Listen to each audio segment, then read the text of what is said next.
మనసులు ఏమైనాయి? మనసులు కృంగిపోయింది. మనసులు కృంగిపోతాయా? కృంగిపోతాయి.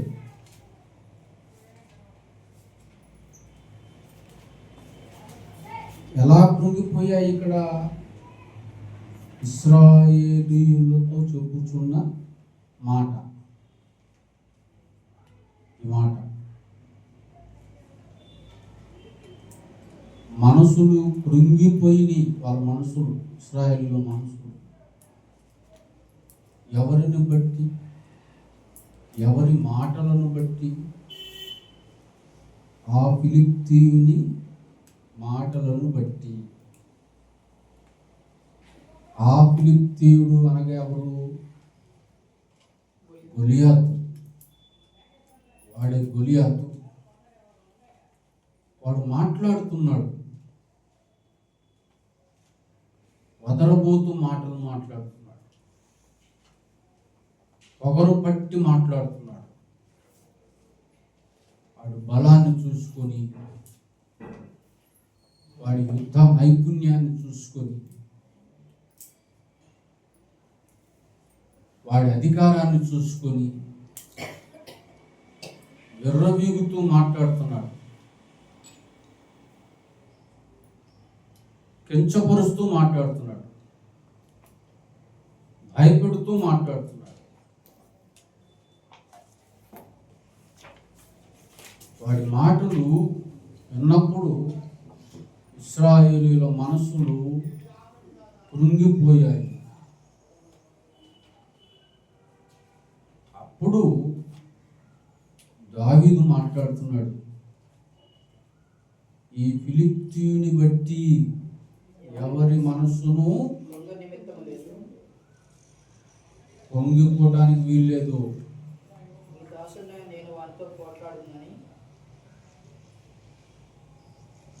నేనున్నా అంటే అర్థమైందా? ఇశ్రాయేలీయుల మనసులన్నీ ఫిలిష్తీయుని యొక్క మాటలను బట్టి కృంగిపోయాయి. మాటలను బట్టి మనసులు కృంగిపోతాయా? ఖచ్చితంగా కృంగిపోతాయి. కొంతమంది పలికేటువంటి మాటలు చాలా ఘోరంగా ఉంటాయి, చాలా క్రూరమైనవిగా ఉంటాయి, దారుణమైనవిగా ఉంటాయి. బ్రతుకు మీద ఆశల్ని చంపేస్తాయి. నలిగిపోయేటట్టుగా, కురుల్లి కురుల్లి కురుల్లి కురుల్లి ఏడ్చేటట్టుగా కొంతమంది మాట్లాడితే అన్నం తినేటప్పుడు ఆ మాటలు గుర్తొస్తాయి. అన్నం తినబుద్ధి కాదు, నీళ్లు తాగబుద్ధి కాదు.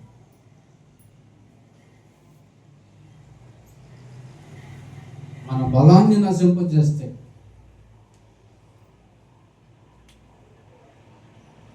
చాలా దారుణంగా ఉంటాయి ఆ మాటలు, చాలా దారుణంగా ఉంటాయి. మనలో ధైర్యాన్ని చంపేస్తాయి. కొంతమంది అయితే పారిపోతారు,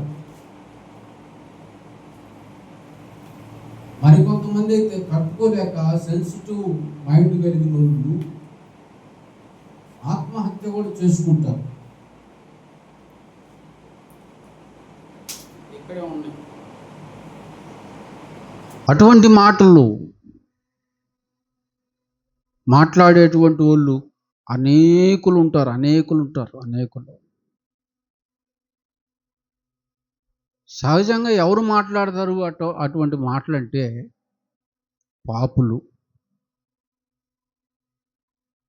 తర్వాత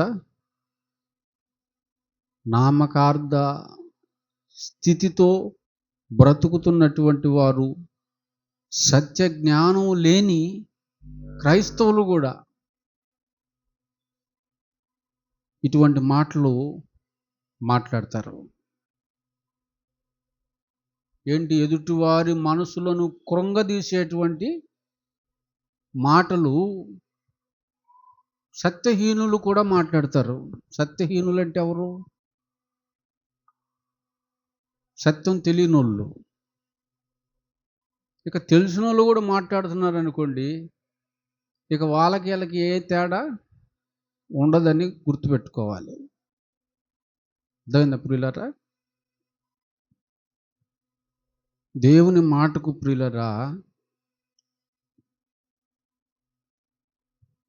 చనిపోయిన మనిషిని కూడా జీవింప చేయగలిగినటువంటి శక్తి ఉంటుంది దేవుని మాటకైతే. ఆయన మాటలు జీవపు మాటలు. అదే మరి సాతాను యొక్క మాటలకి జీవింపజేసే శక్తి ఉండదు.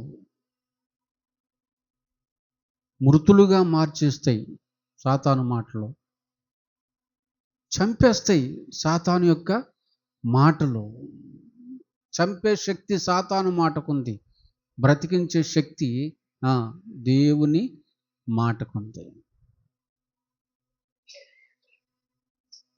అంటే దేవుని పిల్లలు మాట్లాడితే బ్రతుకుతారు, దెయ్యం పట్టినోళ్ళు మాట్లాడితే చచ్చిపోతారు. ఇప్పుడు గొలియాతు మాటలకి కృంగిపోయారంటే వాడెవరు? వాడు అపవాది సంబంధి. దావీదు మాటలకి కృంగిపోలేదు.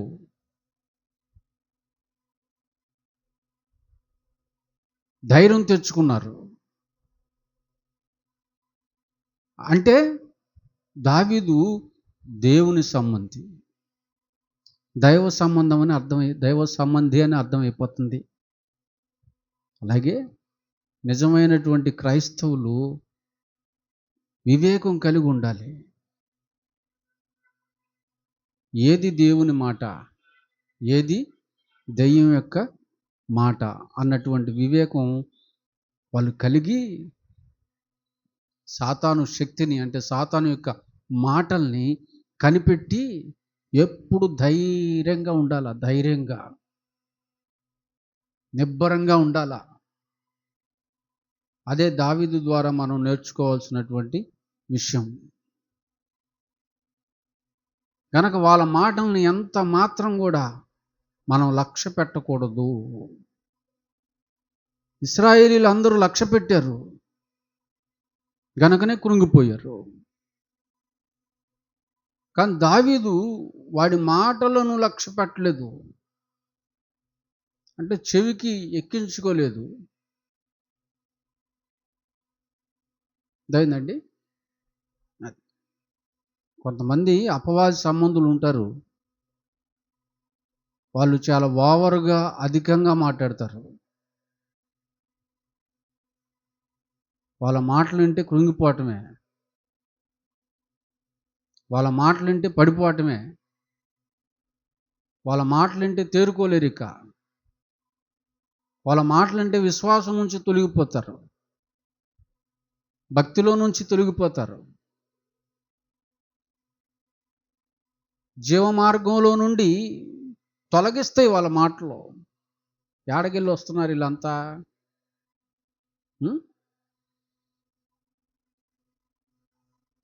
క్రమం లేని బతుకులు మీరు ఫలించటం కష్టం. ఆదివారం మందిరానికి వచ్చి కూడా ఏషాలు వేస్తున్నారంటే ఫలించటం కష్టం.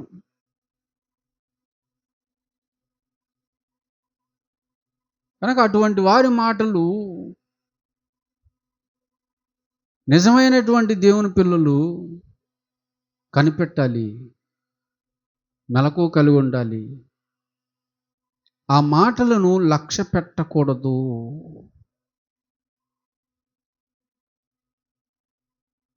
అలా లక్ష్య పెట్టినప్పుడు అపవాది భయపడతాడు.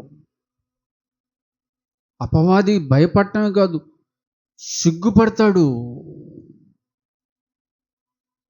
ధైర్యం కలిగి మనం ఉన్నప్పుడు అదేందండి,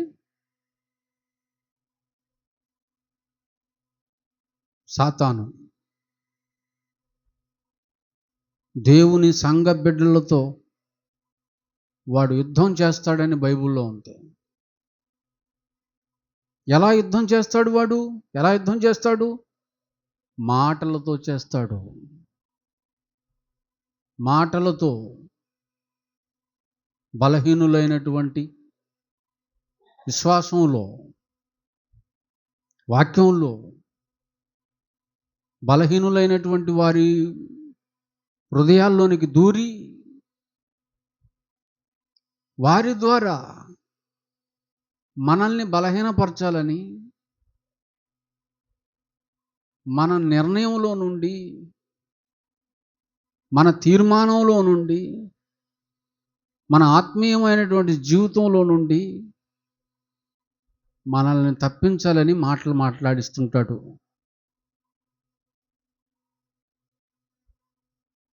ఆ మాటల్ని మనం లక్ష్య పెట్టామా, ఆ యుద్ధంలో వాడు గెలిచినట్టే అవుతుంది. వాడు ఉపయోగించే అస్త్రం అది, వాడు ప్రయోగించే ఆయుధం అది. ఏంటి వాడు అస్త్రం, ఆయుధం అంటే? ఇతరుల ద్వారా. ఇశ్రాయేలీలు ఎలాగైతే కృంగిపోయారో ఫిలిష్తీయుని మాటలకి, అలా ఇతరుల ద్వారా, వాళ్ళ మాటల ద్వారా మనం కృంగిపోయేటట్లు, మనం అవిశ్వాసులుగా మారేటట్లుగా వాడు అస్త్రాలు ఉపయోగిస్తాడు. వాడు బాణాలను ఎక్కుపెడతాడు. మనుషుల్నే వాడు వాడుకునేది. వాడు వాడుకునేటువంటి మనుషుల్లో దేవుని పిల్లలైన వారు ఉండకూడదు. బలవంతులైతే ఉండరు, బలహీనులైతే వాళ్ళు కూడా వాడి తంత్రానికి బలైపోతారు.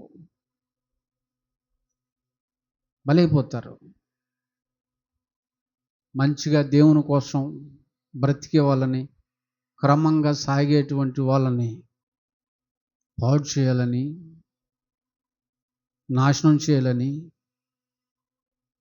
వాళ్ళని కూడా వాళ్ళ వలె నామకార్థకులుగా, భ్రష్టులుగా మార్చాలని వాడు కొంతమంది ద్వారా ప్రయత్నం చేస్తాడు.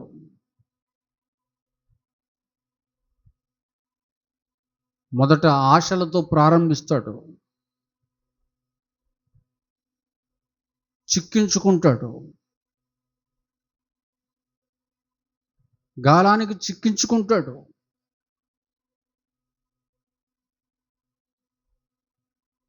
తన వలను నింపుకుంటాడు, తన గంపను నింపుకుంటాడు. తర్వాత గిలగిలా గిలగిలా కొట్టుకుంటుంటే చూసి ఆనందిస్తాడు, సంతోషిస్తాడు. గనుక దేవుని పిల్లలైనటువంటి మీరు ఏవి అపవాది మాటలో, ఏవి దేవుని మాటలో మెలకువ కలిగి కనిపెట్టాలి. మెలకువ కలిగి కనిపెట్టాలి.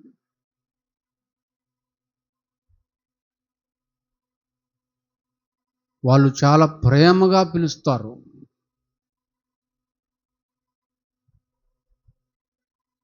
వాళ్ళని మించిన పరిశుద్ధులు మరొకరు లేరు అన్న బిల్డప్ ఇస్తూ పిలుస్తారు. వాక్యంతోనే కొడతారు.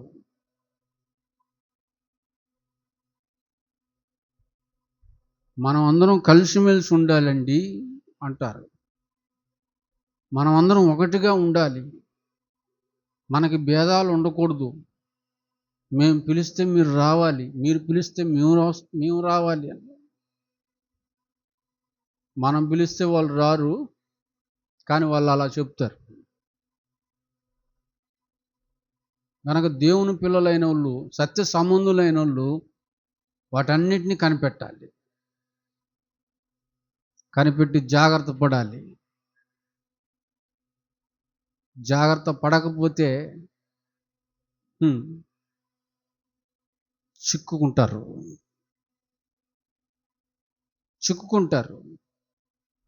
కొంతమంది అటెళ్ళి ఇటు నరుకుదాం అనుకుంటారు, కానీ వెళ్ళగానే వాళ్ళే నరికేస్తారు. ఇంకేమో నరుకుతారు వీళ్ళు. వెళ్ళటమే వాళ్ళ చూపు, ఎలాగా నరికేస్తారు వాళ్ళు.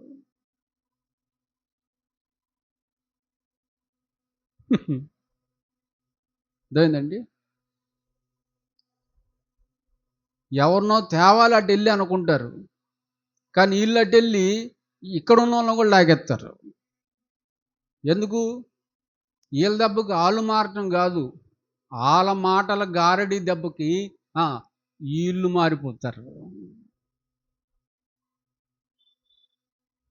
అదేంటండి, కనుక యేసుక్రీస్తు వారంత కెపాసిటీ ఉండాలా, దావీదంత కెపాసిటీ ఉండాలా. దావీదు కృంగిపోయాడా? దావీదు భయపడిపోయాడా వాడి దెబ్బకి? అసలు ఇశ్రాయేలీయుల అందరిలో దావీదే చిన్నోడు, బాలుడు. కృంగిపోయాడా? అందరూ యమాహేమీలు కృంగిపోయారు, చివరికి రాజుతో సహా. ఇశ్రాయేలీయులు అందరికంటే ఎత్తుంటాడు సౌలు గారు. అందరూ ఆయన భుజాల దగ్గరికి వస్తారు ఆయన నించుంటే. ఆయనే గుడారంలో నుంచి బయటకు రావట్లేదు. ఎందుకు? వాడి మాటలు. దావీదు కుంగిపోలా. దావీదు కూడా వాళ్ళలాగా మారిపోలేదు, మార్చాలని ప్రయత్నం చేశాడు, మార్చాడు. పరిస్థితి మారింది, పరిస్థితి మారిపోయింది. అదేంటండి, కనుక దావీదు అంత బలవంతులై ఉండాల. ఆత్మీయ జీవితంలో దావీదు బలవంతుడు. విజయవాడ బ్యారేజ్ మీదకు ఒకడు ఎక్కాడు ఆ మధ్య, తెలుసు కదా మీకు, దూకి చచ్చిపోదామని. ఏంటంటే జీవితంలో ఫెయిల్ అయ్యాడు. జీవితంలో ఫెయిల్ అవటం వల్ల బ్రతుకు మీద విరక్తి కలిగి ఆ నీళ్ళల్లో దూకి చచ్చిపోవాలని తీర్మానం చేసుకొని ఎక్కాడు. వాడిని చూశాడు సంచి తగిలించుకున్న ఒక పాస్టర్ గారు. చూసి కింద నుంచి కేకేశాడు, సోదరా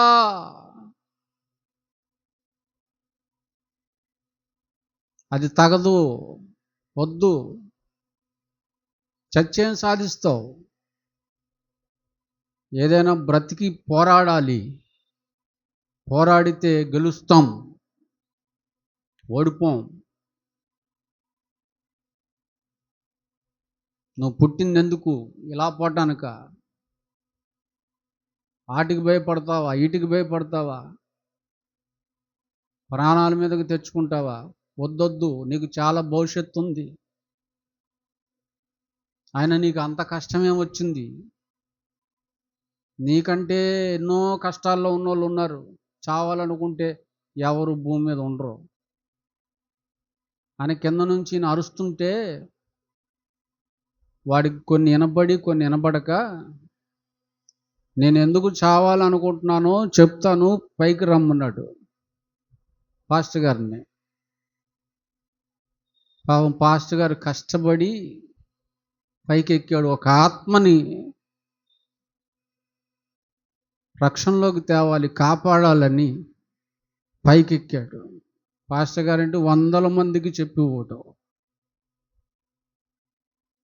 వెళ్ళాడు, అతన్ని కలుసుకున్నాడు, ఒక అరగంట మాట్లాడాడు దేవుని గురించి. సార్ మీరు ఒక అరగంట మాట్లాడారు కదా, నేను ఒక 10 నిమిషాలు మాట్లాడతాను సార్, వినండి అన్నాడు. వాడు చావాలనుకున్నాడు. మాట్లాడు బాబు. వాడు 10 నిమిషాలు మాట్లాడాడు. అప్పుడు పాస్టర్ గారు ఒక తీర్మానం చేసుకున్నాడు. ఏంటి ఆ తీర్మానం అంటే, వీడికంటే ముందు నేనే దూకి చావాలని. వాడికంటే ముందు పాస్టర్ గారే దూకి చచ్చాడు. అది చూసి భయపడి మనసు మార్చుకొని వాడి కిందకు వచ్చేసాడు.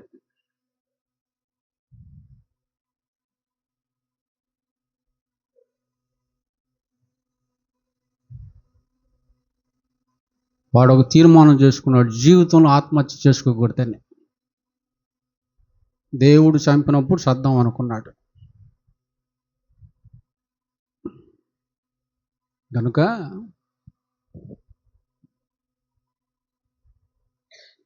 అంత స్టామినా కూడా లేదు మీకు.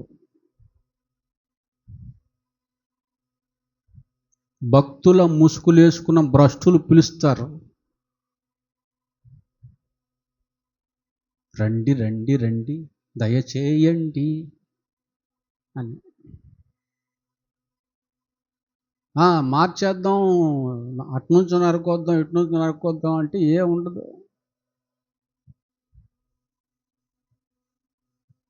దెబ్బకి వాళ్ళ మాటలు అలా ఉంటాయి. బైబిల్లో ఉన్నాయి కదా, ఇంపైన మాటలు, ఇంపైన మాటలు, నూనె కంటే నునుపైన మాటలు. నూనె నునుపు, నూనె అంత నునుపు ఏది ఉండదు, కానీ అంతకన్నా నునుపుగా ఉంటాయట ఈ పనికిమాలిన మాటలు.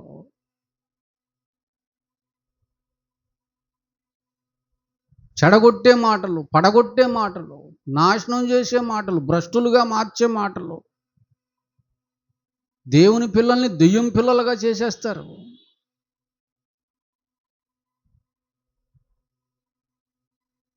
కృంగిపోయేటట్టుగా చేసేస్తారు, ఇక్కడ కృంగిపోయేటట్టుగా చేసేస్తారు. అలా ఉపయోగించుకుంటాడు. అందుకే చూడండి, కొంతమంది ప్రజల్లో చూడండి, చాలామంది చాలా కరుగ్గా మాట్లాడుతుంటారు, చాలా కఠినంగా మాట్లాడుతుంటారు, పొగరుబట్టిన మాటలు మాట్లాడుతుంటారు, బూతులు మాట్లాడుతుంటారు, ఏ భయం లేకుండా మాట్లాడుతుంటారు, వెనక ముందు ఆలోచించకుండా మాట్లాడుతుంటారు. ఈ మాట అనొచ్చా అనకూడదా అన్న ఇంగిత జ్ఞానం లేకుండా మాట్లాడుతుంటారు. మర్యాద లేని మాటలు ఇవన్నీ లోకులకి వాళ్ళకి తగును, కానీ మనకు తగువు. కనుక జాగ్రత్త సుమి, జాగ్రత్త. చూడండి, వాళ్ళ జీవితాలు చూడండి, ఎప్పుడు అనుమాన రోగాలతో ఉంటుంటారు, అబద్ధాలతో ఉంటుంటారు, మోసాలతో ఉంటూ ఉంటారు, కపటంతో ఉంటూ ఉంటారు. వాళ్ళందరినీ కనిపెట్టాలి, మనం కనిపెట్టి పట్టుకోవాలి. అర్థమైందండి? అయితే ప్రభు బిడ్డల యొక్క భక్తి ఈ మాటలను కనిపెట్టే స్థితిలో ఉండాలి ఎప్పుడు కూడా. అర్థమైందండి? ఎదుటి వారి మాటలలో సాతాను మాటలు లేవు, దేవుని మాటలు లేవు. ఈజీగా పట్టగలిగినటువంటి స్టాండర్డ్ దేవుని పిల్లలైనటువంటి మీరు కలిగి ఉండాలని గుర్తుపెట్టుకోవాలి. అర్థమైందండి? ఒకసారి యోబు వచ్చి చెప్పిండు నాకు,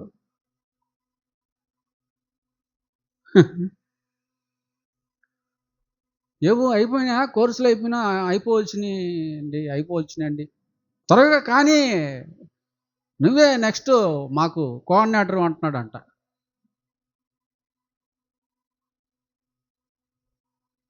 ఎవరైనా మహాభక్తుడు, వాళ్ళ ఆవిడ ఆయన కంటే భక్తురాలు.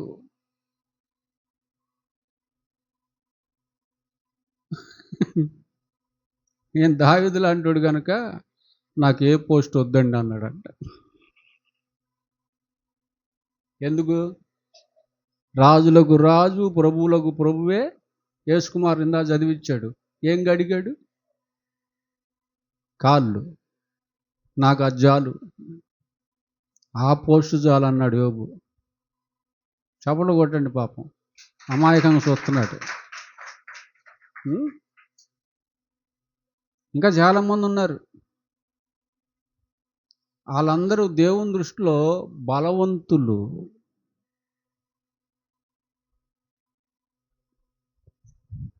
ఇదిగో ఈయనైతే పాపం ఏడ్చి వచ్చాడు వాళ్ళ మాటలు. అన్నా ఏడుపు ఆగలేదన్న నాకు అంటున్నాడు వచ్చి. ఎందుకంటే అట్ట మాట్లాడుతున్నారన్న, అట్ట మాట్లాడుతున్నారు.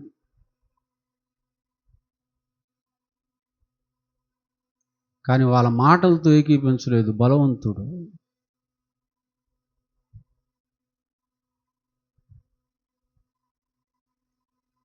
అసలు లతాని నానినైతే నా నుండి దూరం చేయాలని ఎన్ని మాటలు మాట్లాడారు. వాళ్ళ మనసులు కృంగలేదు. ఎన్ని ఆఫర్స్ పెట్టారో తెలుసా సుశీల? ఆఫర్స్ ఎన్ని పెట్టారో తెలుసా? ఏ ఆఫర్కి కమిట్ అవ్వలేదు.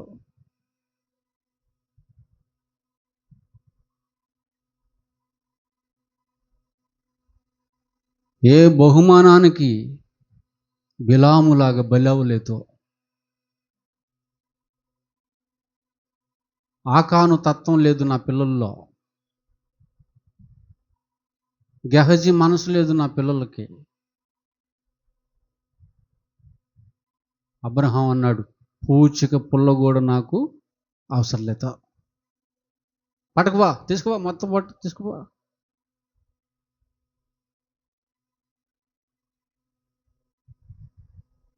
ఎలీషా కూడా అదే అన్నాడు నయమానుతో, ఏం అవసరంలా, కావాలంటే మా దేశం మట్టి అడుగుగా తీసుకుపో, ఎన్ని బస్తాలు తీసుకెళ్తావో, నీదైతే నాకేం వద్దు. భక్తి అది ప్రభు బిడ్డల యొక్క భక్తి. ఈ మాటలను కనిపెట్టే స్థితిలో ఉండాలి. సాతాను మాటలేవో ఆంతర్యం తెలియాలి. మాట్లాడుతుండగానే ఆ మాటల వెనక ఆంతర్యం ఏంటి, దూరపు ఆలోచన. ఇది లేకపోతే ఇశ్రాయేలీలు కృంగిపోయినట్టు కృంగిపోతావు. మనసుకు వచ్చేసిద్ది, రెండు మనసులు వచ్చేస్తాయి.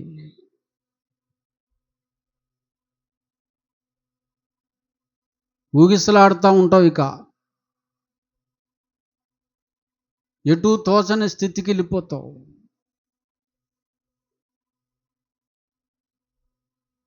స్టాండర్డ్ లేకపోతే, అర్థమైందండి, కనుక గుర్తించాలి.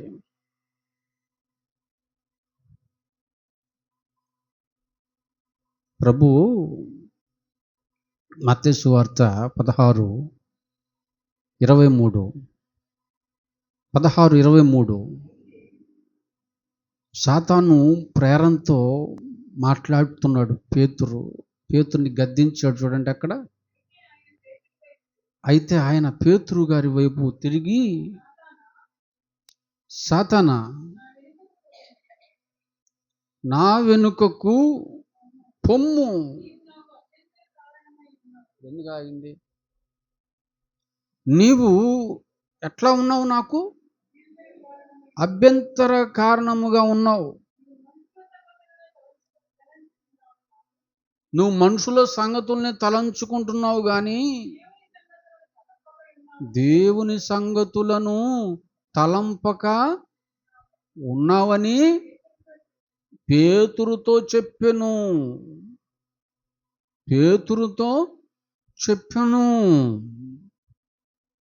ప్రభు పేతురును చూచి, సాతానా, నా వెనుకకు పో అంటున్నాడు.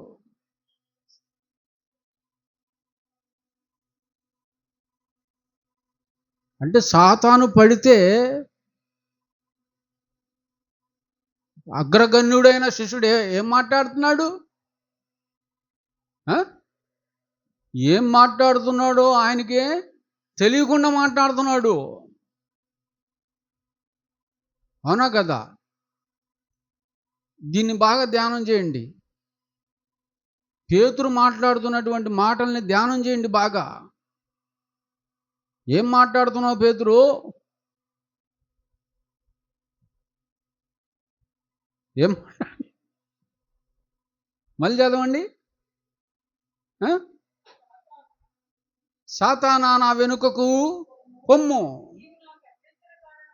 బా, నీవు నాకు అభ్యంతర కారణమై ఉన్నావు.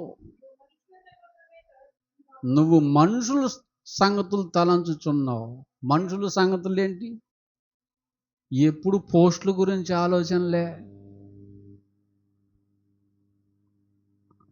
వీళ్ళకి బాధలంటే ఇష్టం ఉండదు, కష్టాలంటే ఇష్టం ఉండదు, శ్రమలంటే ఇష్టం ఉండదు, ఈశ్వరమ్మ శోధనలంటే ఇష్టం ఉండదు. ఎప్పుడు హ్యాపీ, సంతోషం, సమృద్ధి, ఆరోగ్యం, దీర్ఘాయువు, అందరికంటే ఒక మెట్టు పైన. బాధలు అనేవి, రోగం అనేవి, చావు అనేది మన గడప తొక్కకూడదు. ఇవి కదండి మనుషుల ఆలోచనలు. నీకు ఇంకా 30 దాడుతున్నాయి, అప్పుడే 100 సంవత్సరాలన్నా బతకాలి, అప్పుడే పోతానంటావేంటి? ఆ సిలువ నీకు దూరం అగును గాక అంటున్నాడు. అప్పుడు గద్దించాడా, నా వెనుకకు పో అన్నాడు. జాగ్రత్త. అంటే అగ్రగణ్యులైనటువంటి వారు మాట్లాడుతున్నా కూడా నీకేం ఉండాలా? యేసు ప్రభు వారికి ఉన్నటువంటి వివేకం నీకు ఉండాలా? వెంటనే యేసుక్రీస్తు వారు పట్టేశాడా? ఇవి దేవుని మాటలు కాదు, ఇవి ఆత్మ సంబంధమైన మాటలు కాదు, ఇవి మేలు చేసేవి కాదు, ఇవి నా సమర్పణకు అడ్డు తగిలే మాటలు, అడ్డొచ్చే మాటలు, ఇవి అపవాది మాటలు, ఇది సాతాను మాటలు. పేతురు ఎక్కడో చోటిచ్చాడు, వాడు దూరాడు.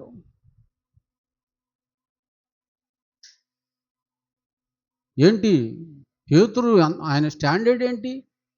ఆయనలోనే దూరాడంటే ఇక నీలో నాలో దూరటం పెద్ద గొప్ప, వాడికి కష్టమా అండి?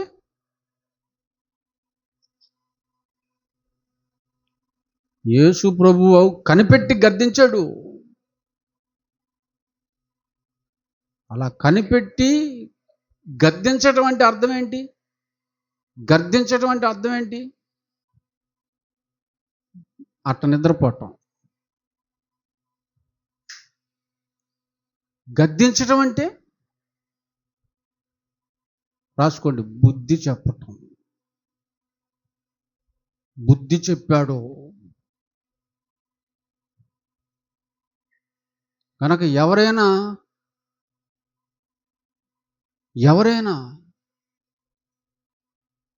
మిమ్మల్ని దారి తప్పించే మాటలు, విశ్వాసంలో నుంచి తొలగించే మాటలు, మీ ఆత్మీయ జీవితాన్ని పాడు చేసే మాటలు, మీ క్రమాన్ని నాశనం చేసే మాటలు మాట్లాడుతున్నప్పుడు ఆపండి అనాలి. మీరు ఆపండి, పోండి, పొమ్మన్నాడు యేసుక్రీస్తు. పో, వెనక్కు పో.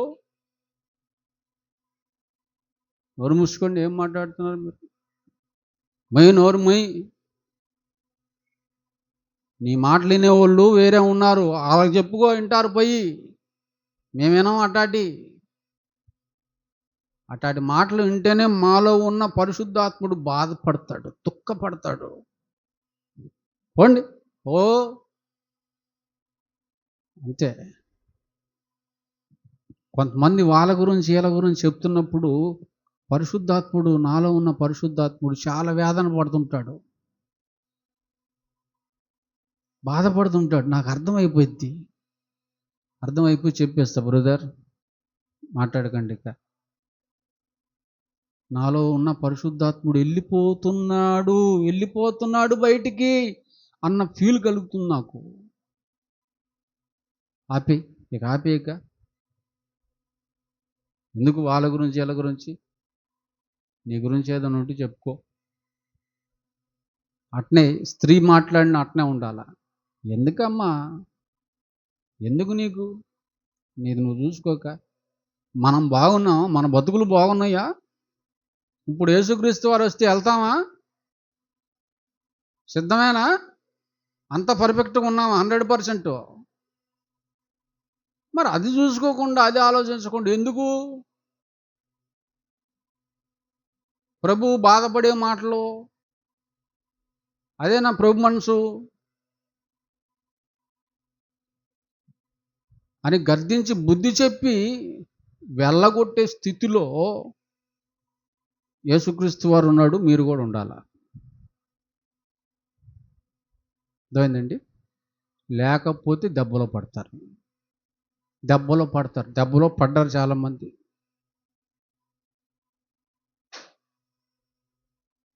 తర్వాత తెలుస్తుంది. అది ప్రస్తుతం బాగానే ఉంటుంది, తర్వాత తెలుస్తుంది.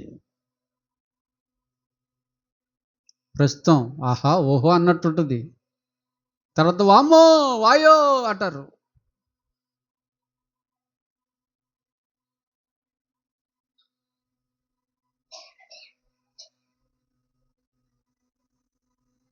యోబు కూడా గద్దించాడు ఒకసారి. ఎవరిని గద్దించాడు యోబు?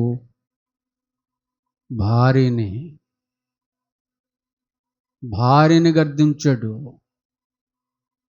కానీ యేసుక్రీస్తు వారు అన్న మాట ఆయన అనలా.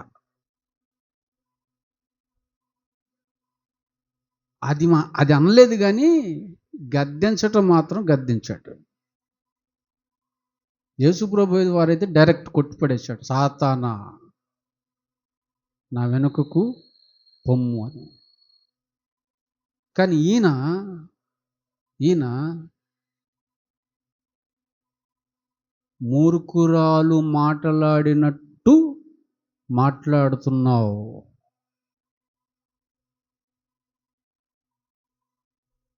అన్నీ ఉన్నప్పుడు బుగ్గలు ఆడించి కూడా తిన్నావుగా.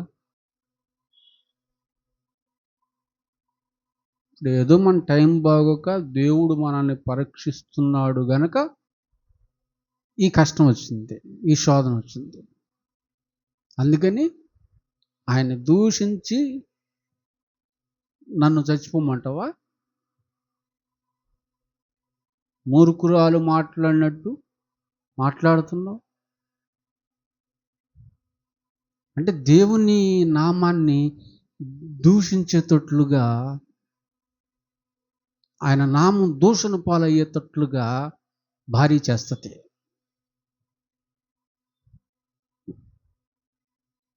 యథార్థవంతుడని చెబుతూ నాశనాన్ని కోరుతాం. చూసారా? భర్త నరకానికి వెళ్ళిపోవాలనుకుంటుంది. నరకానికి దేవుని దూషించి చేస్తే ఎక్కడికి వెళ్తారు? నరకానికి పోతారు. భర్తని మరణంలోనికే కాదు, నరకంలోనికి కూడా పంపించాలనుకుంటుంది. ఎవరు? భార్య. కనుక గద్దించాలా వద్దా? గద్దించాలా వెళ్ళిపోతావా? యోబులాగా గద్దిస్తావా వెళ్ళిపోతావా? దేవుని నామానికి దోషం తీసుకొచ్చేసి అవమానం తెచ్చేసి వెళ్ళిపోతావా నరకానికి? భార్య మాట దైవికమైన విషయాల్లో జాగ్రత్తగా వినాలి.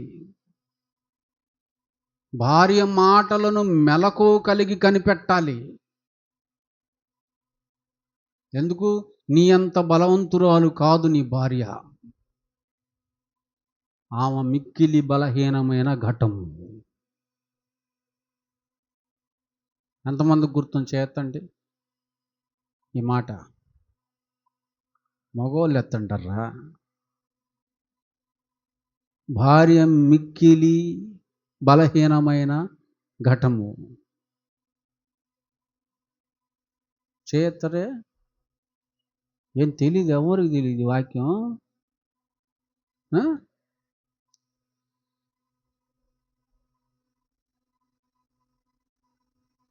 జాగ్రత్త అంటే ఈజీగా ఎవరిలో దొరుకుతాడు? భార్యలో దూరిపోతాడు. ఎందుకు? అపవాదికి త్వరగా చోటు ఇవ్వటంలో నెంబర్ 1 ఎవరు?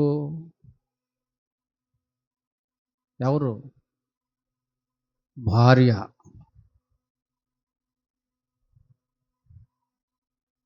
సాతానికి ఈజీగా దొరుకుతుంది, తేలిగ్గా పట్టేస్తాడు.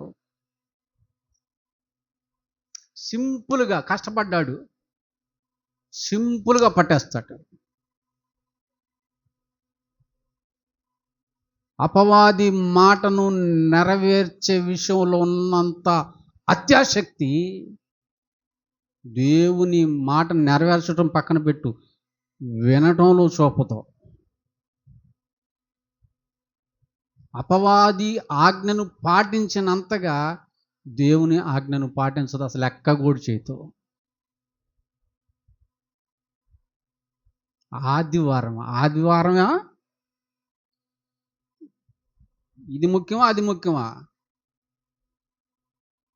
పో ప్రార్థన చేసుకుంటాలే, పో క్షమిస్తాడు, పో నువ్వు పోవాలనుకుంటే పో, నీకు నేను కాదు, నీకు ఆదివారమే, పో.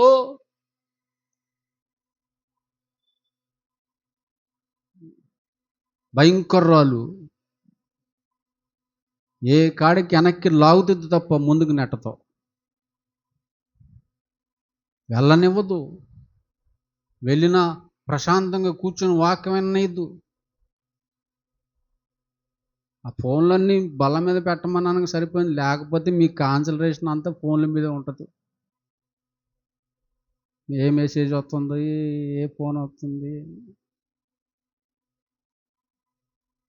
నా దెబ్బకు భయపడి మీరు ఫోన్లు చూడట్లేదు, కానీ కొంతమంది కాన్సన్ట్రేషన్ ఫోన్ మీద ఉంటుంది.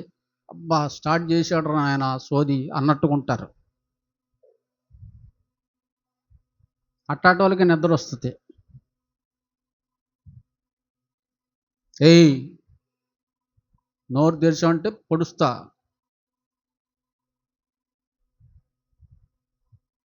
పనులు చేసుకునే దగ్గర నిద్రపోరు. ఎందుకు? జీతం ఈడుగాడు కూలిస్తాడా? ఇచ్చిన కట్ చేసి ఇస్తాడు. నేను చూసాలే, బో నువ్వు పడుకోవటం ఎందుకు? అన్ని కెమెరాలేగా, సీసీ కెమెరాలు. రేపు నుంచి రాబాక, ఇంకొకటి పెట్టుకుంటాడు. నిద్రపోయే వాళ్ళని లోక సంబంధమైన లోకస్తులు ఒప్పుకోరు, యజమానులు. దేవుడు అట్ట ఒప్పుకుంటాడు? భయం లేదు నీకు. నువ్వు దేవుని సన్నిధిలో ఆవిలిస్తున్నావంటే, నిర్లక్ష్యంగా ఉండి లెక్కలేనితనంగా ఉండి నిద్రపోతున్నావంటే నీకు అసలు దేవుని భయమే లేదు. దేవుడు అంటే లెక్కలు జమ లేదు నీకు. నువ్వు పెద్ద భక్తుడివి, భక్తురాలివి. సిగ్గు శరం చీము రక్తం లేకపోతే సరే.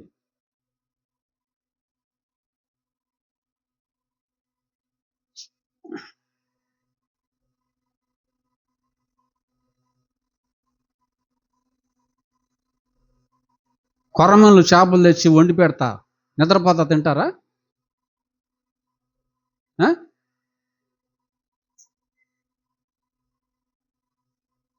చాలా ఆసక్తి, చాలా మెలకువ, చాలా జాగ్రత్తగా. ముళ్ళులు ఏమైనా ఉంటే ఉన్నాను. మరి ఆ కేర్ ఇక్కడ ఉండదే, అందుకే మీ బతుకులు అక్కడ తగలబడ్డాయి.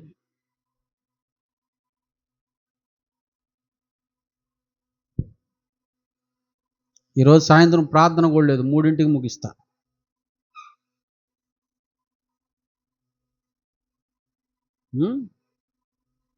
జాగ్రత్త.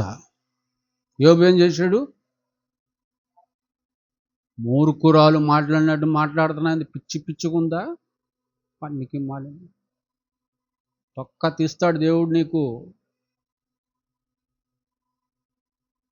ఆయన మేలు చేసినా దేవుడే, కీడు చేసినా దేవుడే. గాయపరిచేది ఆయన, స్వస్థపరిచేది ఆయనే, చంపేది ఆయనే, బ్రతికించేది ఆయనే. ఆయన కొమ్మరోడు, మనం కొండలం.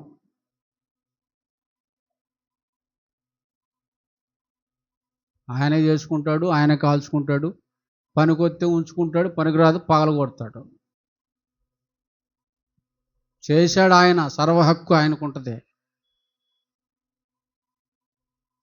దేన్నైనా సంతోషంగా స్వీకరించటమే, మేలైనా కీడైనా.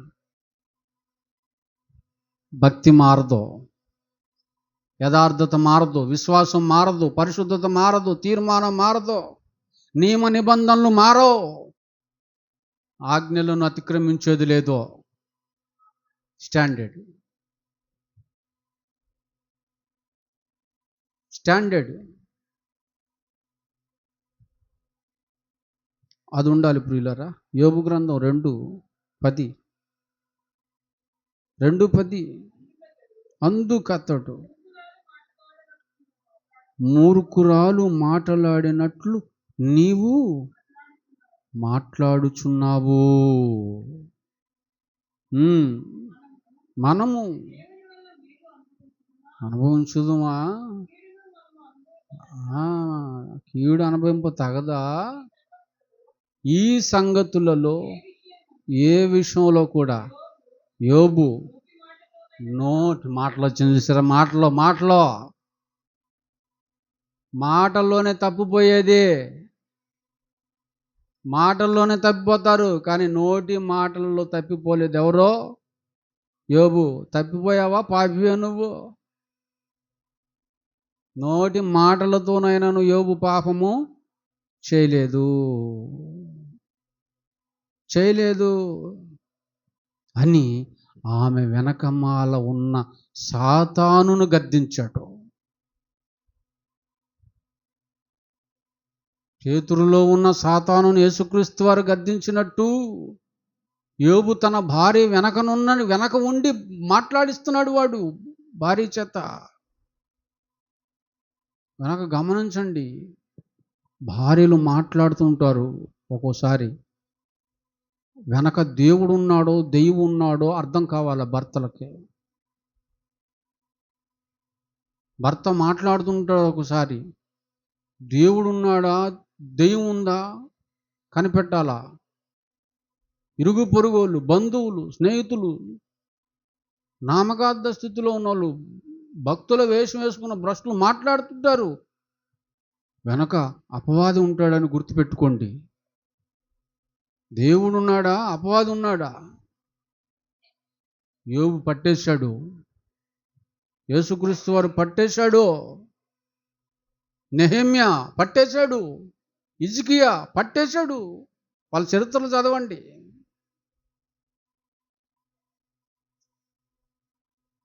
మాటలతో పట్టుకోవచ్చు. మాటలు అంశం ఏంటి?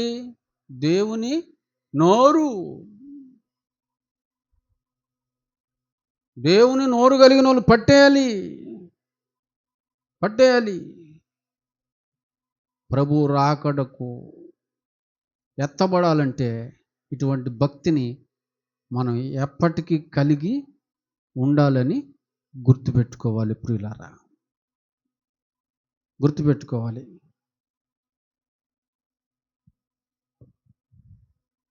గొలియాతు మాట్లాడుతున్నాడు. వాడు ఏం మాట్లాడుతున్నాడో ఒకసారి చదవగలరా? గొలియాతు ఏం మాట్లాడుతున్నాడో ఒకసారి చదవగలిగితే చాలా బాగుంటుంది.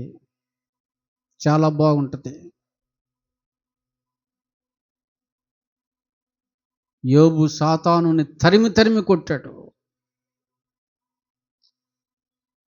అలా తరిమి కొట్టాలి. వాడిని సిగ్గుపరచాలి. బాలుడైన దావీదు ఇశ్రాయేలులందరిలో ఒక ప్రత్యేకతను కలిగి ఉన్నాడు. ఎటువంటి ప్రత్యేకత చదవండి. వాడు నిలబడి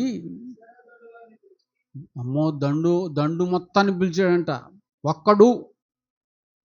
వాడొక్కడు ఇశ్రాయేలు దండు వాళ్ళందరినీ పిలిచి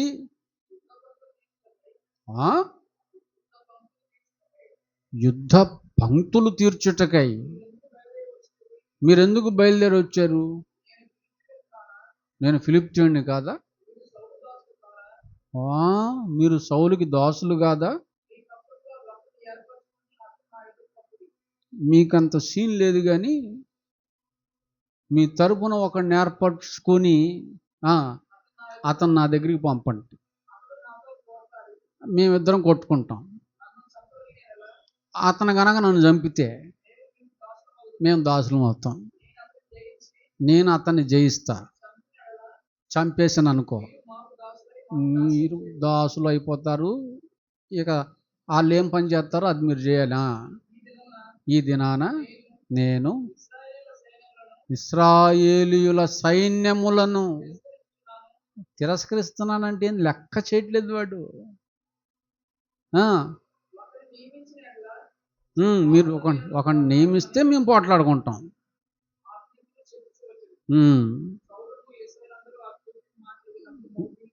ఏమైపోయారు? మాటలు విన్నప్పుడు ఏమైపోయారు? ఫిలిప్తీను మాటలు విన్నప్పుడు ఏమైపోయారు? బో భీతి పట్టేసింది వాళ్ళకి, బహుభీతి పట్టేసింది వాళ్ళకి. అప్పుడు మనం స్టార్టింగ్లో చదువుకున్నాం 32 బాలుడైన దావీదు ఏమంటున్నాడు చూడండి, ప్రత్యేకత కలిగి ఉన్నవాడు ఈ ఫిలిప్తీయుని బట్టి ఎవని మనసు కృంగ నిమిత్తము లేదు. ఒకని పంపమంటున్నాడుగా, నేను వెళ్తాను, నన్ను పంపండి. యాక్షన్ హీరో కాదు, యాక్షన్ కెమెరా ముందు యాక్షన్ చేసే హీరో కాదు ఈయన. అర్థమైందండి? ఈ మధ్య సోషల్ మీడియాలో నాని ఒకటి చూపించాడు, 4 బాడీ గార్డులు పట్టుకుంటే ఈయన ఊగిపోతున్నాడు, దావీదులాగా రెచ్చిపోతున్నాడు. అంటే ఒక డ్రామా వేస్తున్నాడు అనమాట. ఆయన పేరేందో అమ్మ తేజ అనుకుంటా. అదేం పేరు? అమ్మ వాళ్ళ ఇంటి పేరేమో అమ్మ తేజ, ఆయన పేరేమో అమ్మ తేజ అంటారు ఆయన్ని.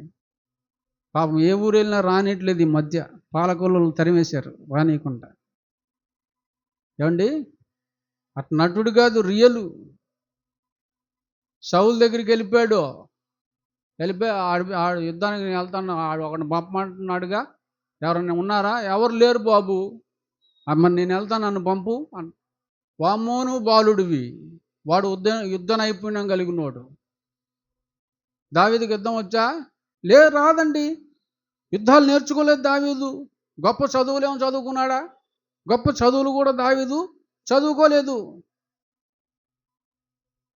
మరి ఏమొచ్చు దావీదుకి? ఏమొచ్చు? ఏం తెలుసు? ఏం తెలీదు. దైవశక్తిని కలిగి ఉన్నాడంతే.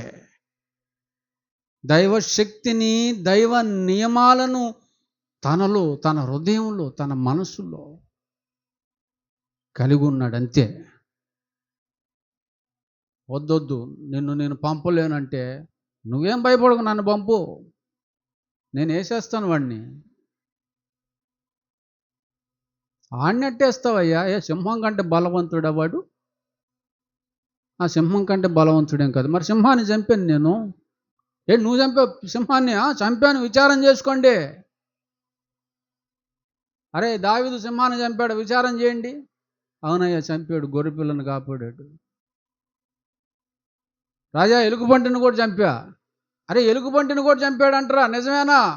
నిజమేనండి, ఎలుగుబంటిని కూడా చంపాడు. మరి క్రూర మృగాలను చంపినటువంటి నాకు ఈయన్ని చంపటం లెక్క? ఏమండి, నా శక్తిని బట్టి కాదు ఇదంతా, ఆయన శక్తి.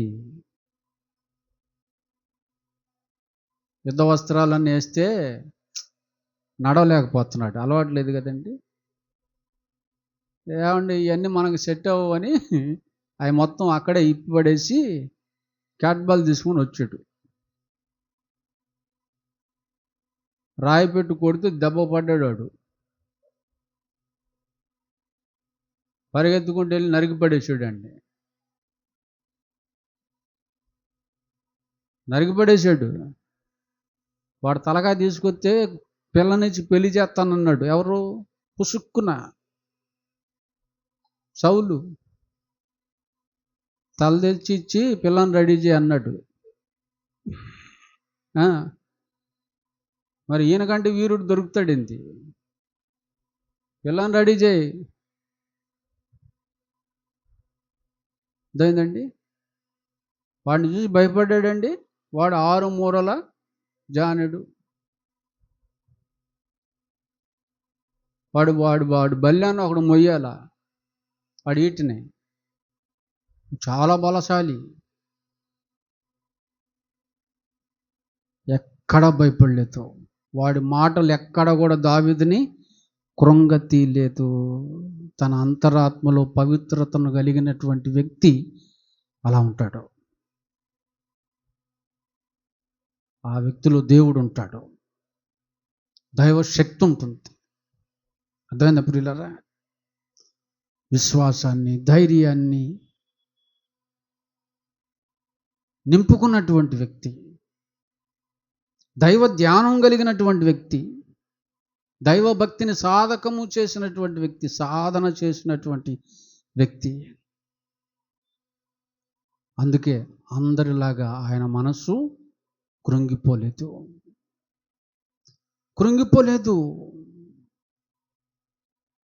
భక్తి విషయంలో ఎలా ఉన్నాడో తెలుసా? రాతి వలె ఉన్నాడు. రాయి ఎంత స్ట్రాంగ్ ఉంటుందండి, అలా ఉన్నాడు. ఏ విషయంలో? విశ్వాసం విషయంలో, భక్తి విషయంలో అంత గట్టిగా ఉన్నాడు. అతడు జీవం కలిగినటువంటి దేవుని మాటలను తప్ప శత్రువుల మాటలను లక్ష్య పెట్టలేదు. ఆయనే దావీదు.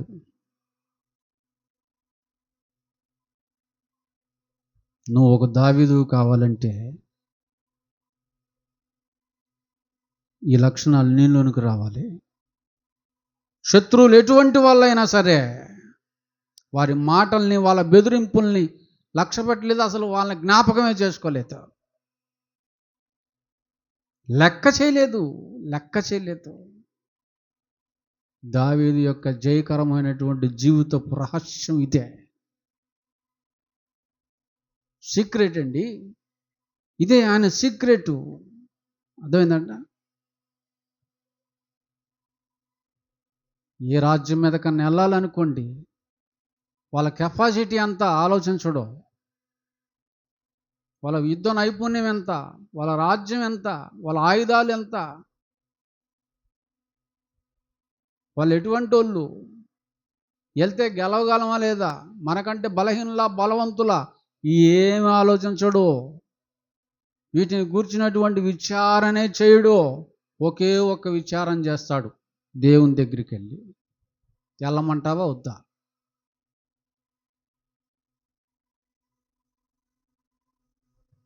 వెళ్ళమంటావా వద్దా?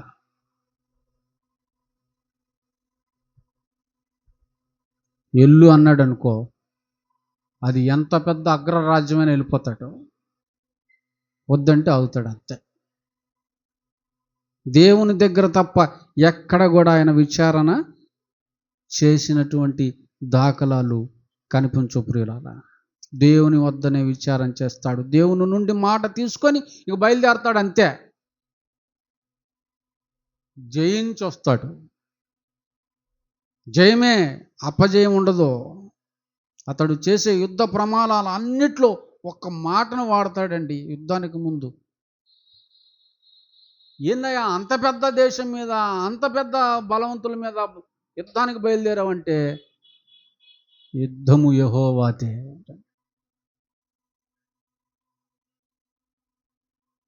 యుద్ధం ఎవరిది? ఆయనదే. యుద్ధం యెహోవాదే. ఏం అర్థం కాదు ఎవరికి. ఆ ఒక్క మాట అని వెళ్ళిపోతాడు, అంతే. ఏంటండి అంత కమిట్మెంట్ ఎవరితో? దేవునితో. యుద్ధం యెహోవాదే అనేటువంటి దృఢమైనటువంటి సంకల్పంతో, మనసుతో వెళ్తాడంతే, బయలుదేరతాడంతే. అటువంటి విశ్వాసపు తలంపులతో దూసుకుపోతాడు. ఇదేనండి, అలా ఉండాలి ప్రియులారా మనం. అతని విశ్వాసం, అతని ధైర్యం దేవుళ్ళో నుండి పుట్టినటువంటివని గుర్తుపెట్టుకోండి. ఎట్లా పుట్టి, ఎక్కడ ఇవన్నీ అంటే దేవుళ్ళో నుంచి పుట్టుకొచ్చాయి.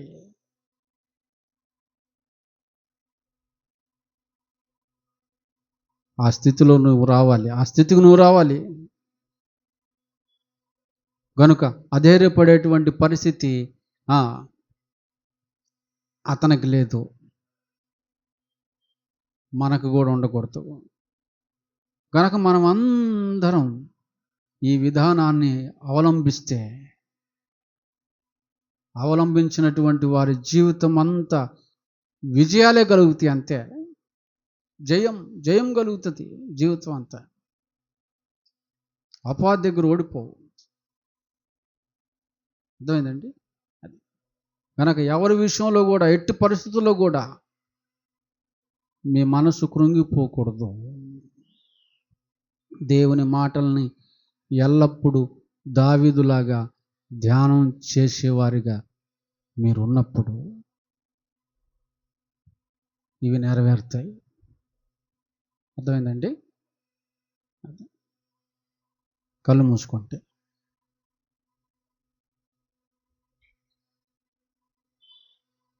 ప్రార్థన చేసుకుంటాం.